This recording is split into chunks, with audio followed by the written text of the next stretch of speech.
Hello everyone. So recently एक व्यक्ति ने कर्नाटक हाईकोर्ट में क्रिमिनल अपील दायर करी है 5 करोड़ के मुआवजे के लिए। क्या था पूरा केस, ध्यान से सुनिए। 2021 में उस व्यक्ति की पत्नी लापता हो जाती है। पुलिस के पास वो गुमशुदगी की रिपोर्ट लिखवाते हैं, परंतु अगले 1 साल तक पुलिस को कोई सुराग नहीं मिलता है। उनकी पत्नी लापता ही रहती है। 1 साल बाद पास के जिले से पुलिस को एक कंकाल मिलता है, एक स्केलेटन मिलता है, और पुलिस ये अंदेशा लगाती है कि वो स्केलेटन उसकी बीवी का ही है और उसके पति को ही उसकी हत्या के जुर्म में गिरफ्तार कर लिया जाता है। सेशंस कोर्ट भी उस व्यक्ति को सजा सुना देती है और उसकी पत्नी की हत्या के आरोप में वह जेल में चला जाता है। परंतु कहानी में ट्विस्ट तब आता है जब 2 साल बाद उस व्यक्ति के दोस्तों को उसकी बीवी एक रेस्टोरेंट में खाते पीते मिलती है। अब जो व्यक्ति जीवित है उसकी हत्या के आरोप में एक व्यक्ति जेल में बैठा हुआ है। ये तो बहुत बड़ा ट्विस्ट था। तो केस दोबारा खुलता है और पुलिस से पूछा जाता है कि ये किस तरीके की इन्वेस्टिगेशन थी। सिर्फ आशंका के आधार पर आपने एक व्यक्ति को गिरफ्तार कर लिया, सेशंस कोर्ट ने उसको पनिशमेंट दे दी और वो व्यक्ति जेल में बैठा हुआ है। तो उसके बाद उस व्यक्ति को बाइज्जत बरी कर दिया जाता है। 1 लाख रुपए का मुआवजा भी मिलता है।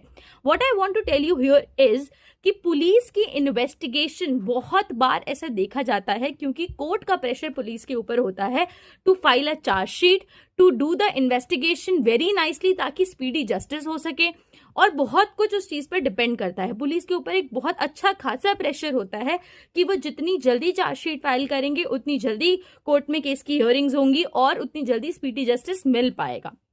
सो इट इज सीन कि कई बार पुलिस की गलत इन्वेस्टिगेशन, नाकाम इन्वेस्टिगेशन का जो शिकार है वो एक ऐसा व्यक्ति बन जाता है जिसने वो जुर्म किया ही नहीं होता। सो बी वेरी केयरफुल जब भी आप पुलिस के सामने कोई स्टेटमेंट दे रहे हैं। प्रेशर में आकर के किसी के दबाव में आकर के कोई स्टेटमेंट देने की जरूरत नहीं है अनटिल अनलेस आपने वो जुर्म नहीं किया है। बहुत बार लोग पुलिस से डर जाते हैं, but police is there to help us, to protect us, not to threaten us. So be very careful whatever you are doing and whatever you are speaking in front of the police officers. ठीक है। और इसी तरीके को ध्यान से, ये जो पूरा मैंने आपको केस समझाया ये तो एक केस था, ऐसी हजारों चीजें, लाखों चीजें रोज हो रही हैं। सो इसको और अच्छे से समझना है तो क्रिमिनल जस्टिस सीरीज को जरूर देखिएगा। That is very interesting. और ये पूरा पुलिस का जो कई बार लूप होल्स रह जाते हैं ये उसमें बहुत अच्छी तरीके से समझाया गया है। और ऐसे ही लीगल अपडेट्स को जानने के लिए देखते रहिए मुझे। तब तक के लिए बाय बाय।